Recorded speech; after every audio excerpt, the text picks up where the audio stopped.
oportunidades que acontecem durante o nosso dia, durante a nossa noite. Esse é o momento de culto, que é uma oportunidade de Deus para mim, para você, para sermos abençoados. E quantas vezes a gente deixa a oportunidade passar?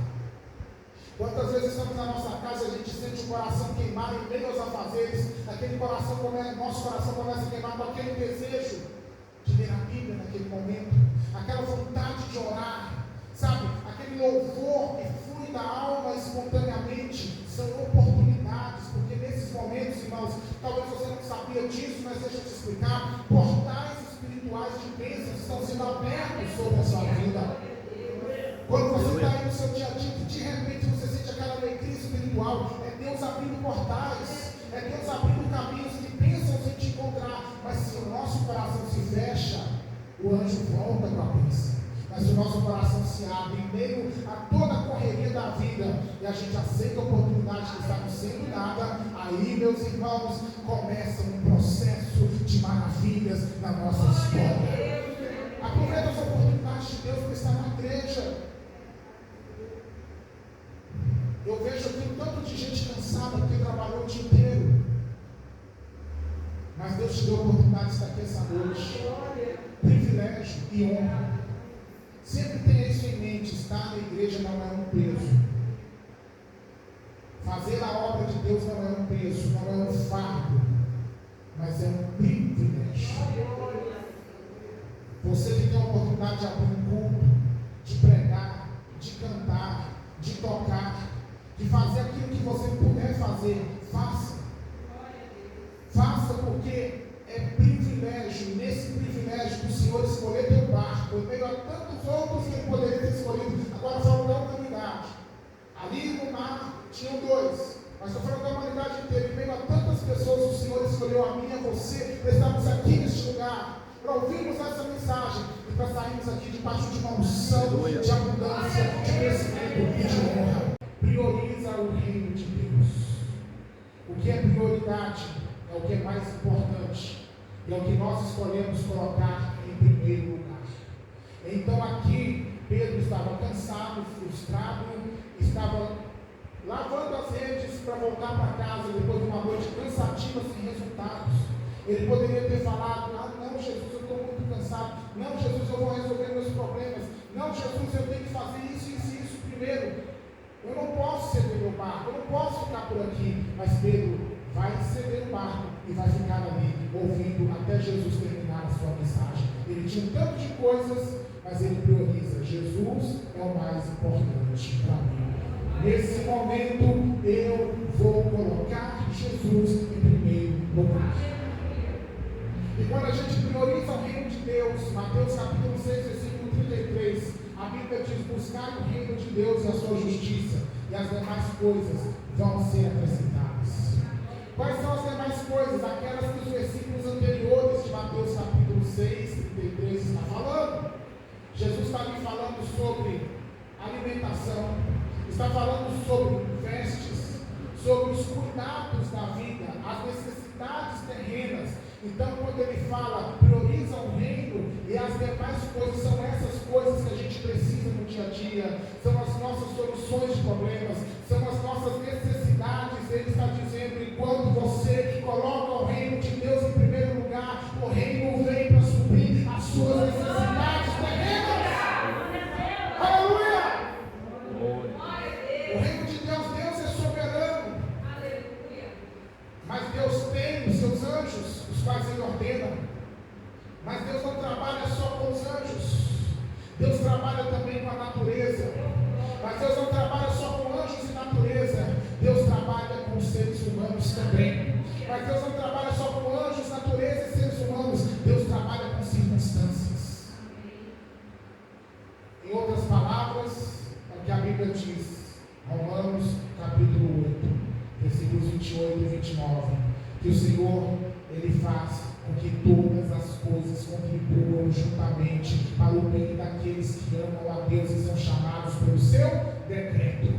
Quando você está cuidando do reino, Deus está cuidando do seu reino. Seu reino é a sua casa. Seu reino são as suas finanças. O teu reino é a tua família. O teu reino são os teus sonhos, são os teus projetos, é a tua vida. vida pessoal, Deus está cuidando dos teus reinos aqui na terra. Amém? Eu aprendo aqui que Pedro não estava preparado para aquele tipo de pescaria.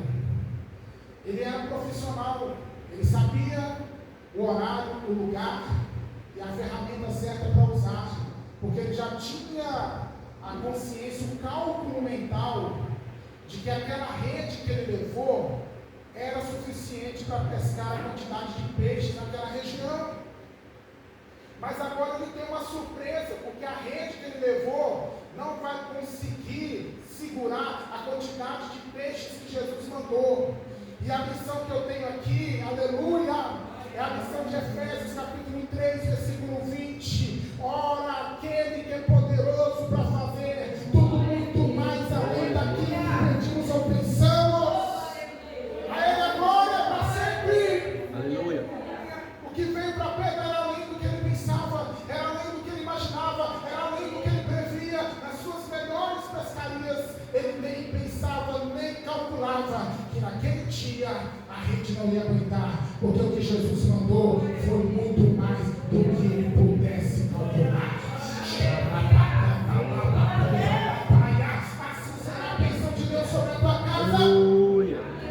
Assim será a bênção de Deus na tua saúde, nas tuas finanças, na tua vida espiritual, no teu ministério, na tua história, em nome de Jesus. Vai ter tanta bênção que a rede vai rasgar, meu irmão. O que vai acontecer aqui a seguir? Ele vai testemunhar. Quando você tiver a sua rede cheia, comece a testemunhar. Porque tem muito barco vazio ao seu redor. Tem muito barco que não teve o privilégio de ser escolhido. Tem muito barco que não teve Jesus dentro dele. Mas Pedro teve. E a bênção veio para ele. Ele vai chamar os sócios. Ele vai chamar os próximos. Gente, chega aí. Porque o meu barco está lotado. Aleluia.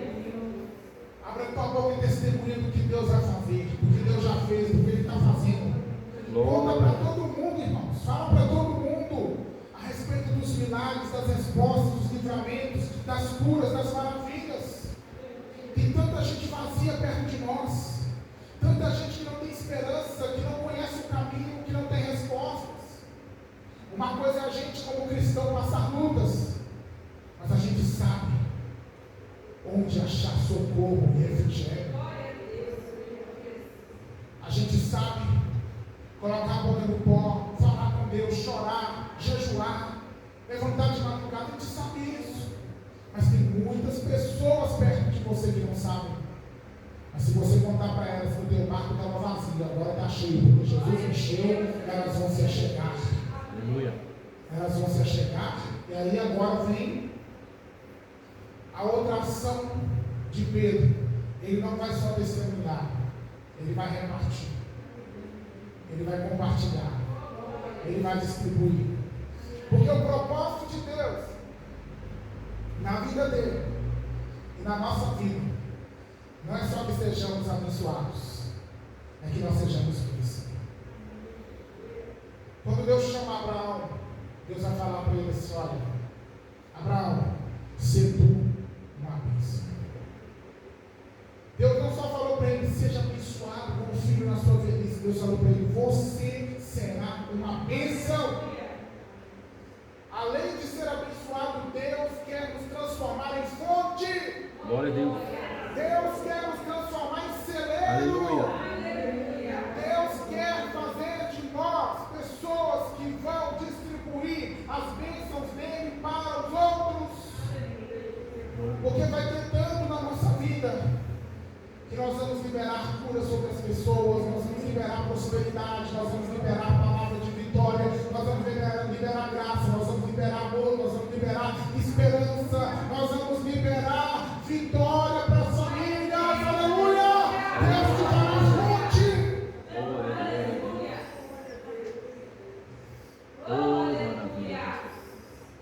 E na área que você está sendo mais provado hoje, será justamente nessa área que você se tornará a maior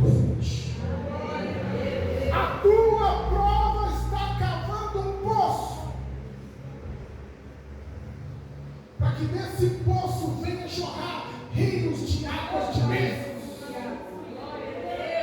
O diabo ele olha e fala assim: o poço está ficando cada vez mais profundo. As pessoas olham e pensam: mas esse poço de provação está muito fundo, está ficando cada vez mais profundo. E Deus olha e fala: é assim mesmo que eu quero. Porque quanto mais profundo, mais água vai jorrar. Vai jorrar, irmão, vai jorrar muito. E vai ter gente ao seu redor que vai se chegar para você e vai falar assim: deixa eu beber um pouquinho dessa bênção aí. E você vai pegar, pode levar, irmão, pode levar. E quanto mais as pessoas levarem, mais vai ter para você. Porque a oportunidade de Deus, ela não vai chegar. Mestre, qualquer um, sábio, escriba, doutor da lei, sacerdote, podia ser chamado de mestre.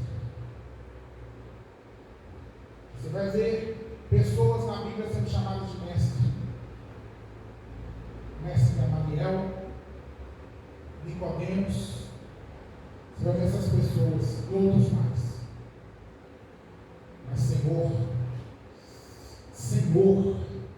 para um judeu chamar alguém de Senhor na terra, não havia nenhuma consideração humana por essa pessoa. Senhor é Adonai, e Adonai é aplicado somente a Deus. O judeu não chama ninguém de Senhor. Senhor aqui, irmão, não é esse Senhor de linguagem respeitosa que a gente usa para as pessoas. Senhor aqui é com S maiúsculo, é Adonai, é aquele que é dono de tudo, porque ele fez todas as coisas. Quando Pedro se prova aos pés de Jesus e chama ele de Senhor, Pedro está reconhecendo: tu és mais do que um mestre, tu és mais do que um pregador, tu és mais do que um sábio, tu és o Senhor, tu és o dono do mar, tu és o dono dos peixes, tu és o dono da minha história, tu és o dono da minha vida. A visão se abre. E é sobre isso. Cada mover de Deus na nossa vida, cada milagre, é para que nós sejamos mais ainda atraídos para um relacionamento profundo com Jesus, onde a gente o veja além de alguém que faz milagres, mas que a gente o veja como o dono das nossas vidas. E Pedro aqui ele vai ter essa compreensão aberta. Cada milagre que Deus faz na sua vida é para te abençoar, mas é para que você se achegue ainda mais ao Senhor, para que o teu relacionamento se aprofunde com Deus. E Pedro vai ter aqui, como consequência dessa visão aberta de quem era realmente a pessoa de Jesus, como consequência disso, Pedro vai sentir um temor tão grande que ele vai falar: retira-te de mim, porque eu sou pecador, eu não mereço estar aqui. Ele vai ter uma consciência do seu estado miserável e ao mesmo tempo de que ele precisava de um Salvador. Aleluia! É isso que o poder de Deus real faz nas nossas vidas. Nos abençoa, nos aproxima mais do Senhor e nos faz reconhecer cada dia mais a nossa dependência dEle, da sua presença de santidade que transforma a nossa vida, porque reconhecemos diante da glória dEle a nossa pequenez e olhamos para Ele como aquele de quem tudo nós precisamos que venha das mãos dEle. Aleluia. E aí será um ganhador de almas. Para o reino de Deus, você vai lançar a rede do Evangelho e as almas vão ser resgatadas do mar do pecado e vão vir para o reino de Deus. Aleluia!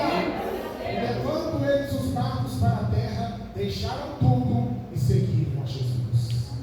Irmãos, que maravilha, que milagre, que dia extraordinário, onde tudo parecia ser mais um dia, onde tudo parecia ser um dia de ansiedade, de tribulação, de angústia, porque Pedro, ele vivia na pesca. Um dia sem pescar nada era prejuízo, era preocupação com as contas, era o sentimento de chegar em casa e falar para a esposa dele que naquela noite não teve nada, e a esposa pedindo as coisas tendo que ser repostas dentro de casa, os meninos pedindo as coisas, mas ele vai dizer: papai, hoje não tem nada, porque não consegui pescar. Mas Jesus vai mudar toda a trajetória daquele dia. Jesus entra no barco de Pedro e muda toda uma história de Pedro e de uma multidão de pessoas.